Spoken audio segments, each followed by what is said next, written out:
Next topic is political executive. Do you remember the story of the office memorandum with which we started this chapter? We found out that the people who signed the document did not take this decision. He was only executing the policy decision taken by the someone else.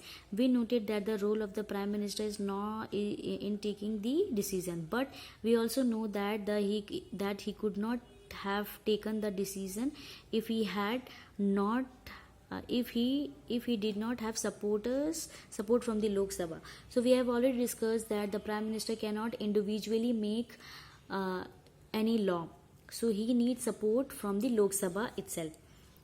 In that sense, he was only executing the wishes of the parliament. So in this sense, we can say that the prime minister is only implementing the laws which are ordered by the parliament, that means Lok Sabha and the Rajya Sabha.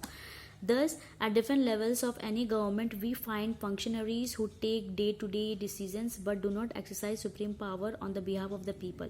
So we can see that at different level, different officers are being appointed who will look after the day-to-day activities of that particular matter, but they cannot take decision. They have to follow the orders of their leader in order to implement any law. All those functionaries are collectively known as executive. So who are the executive? All those officers who functions collectively are known as executive. They are called executive because they are in charge of the execution of the policies of the government.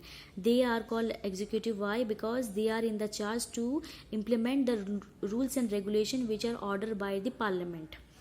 Thus, when we talk about the government, we usually mean the executive. So, this is all include that means the government means executive.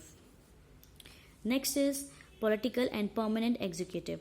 In a democratic country, two categories make up the executive. One that is elected by the people for a specific period is called the political executive. So there are two types of executive. So the first one is political executive. They are the person who are elected by the people for a specific period, maybe 5 years. So they are known as political executive. Political leaders who take the big decision fall in these categories. So all the political leaders come under the political executive. In the second category, people are appointed on a long-term basis. This is called permanent executive or civil services. So the second category is permanent executive or civil services, means they are appointed for a long period of time. Persons working in civil service are called civil servant.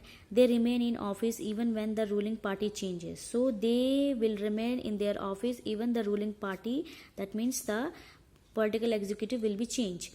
These officers work under political executive and assist them in carrying out the day-to-day administration. So their work is to work under the different types of officers, and they will do and implement the different types of schemes on their day-to-day activities. Can you recall the role of political and non-political executive in the case of office memorandum? You might ask, why does the political executive have more power than the non-political executive? Why is the minister more powerful than the civil servant? The civil servant is usually more educated and has more expert knowledge of the subject.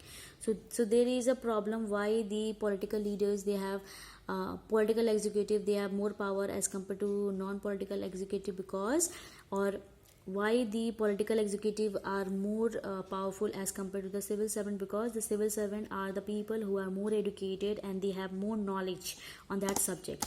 The advisor working in the finance minister knows more about economic than the finance minister. So obviously the person who is working in the finance ministry, they have more knowledge about the economics as compared to the finance minister.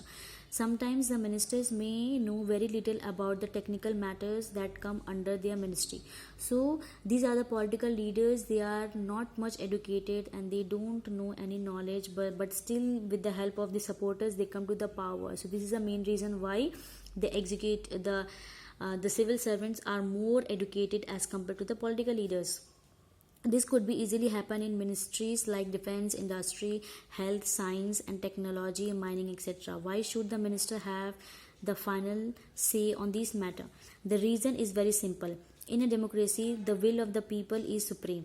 The minister is elected by the people and thus empowered to exercise the will of the people on their behalf. So it is all a matter of the people decision to choose their representative, because many people who are uneducated, they don't know which leader will be beneficial for us. And these leaders, that means these leaders just like health, the ministers in the defense industry, health, science, they are elected by the people, and people, they don't know which person should be eligible for which post. They just give votes so that they can be beneficial, but they don't have much knowledge. She is finally answerable to the people for all the consequences of her decision. That is why the ministers take all the final decision.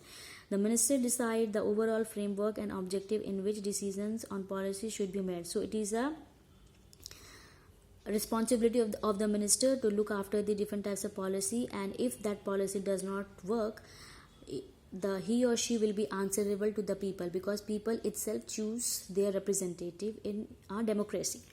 But very often experts hold different opinions or place before her more than one option. Depending on what the overall objective is, the ministers decide. So the decisions are made by all the you can say by consulting the different ministers, so that they can come to a better decision and no people can be harmed. Actually, this happen in any large organization. Those who understand the overall picture take the most important decision, not the expert. So it is said that those who understand the situation, they can take better decision as compared to the expert who don't have any knowledge regarding the situation. The expert can tell the route, but someone with a larger view decide the destination. In a democracy, elected ministers perform their role. So the expert can only tell you that you should follow this route, you should do this. They will just give guidance, but it is the role or the responsibility of the ministers to look after. That means where they should or which route they should follow, so that they can finally get to their destination. So in a democracy, elected ministers perform this role.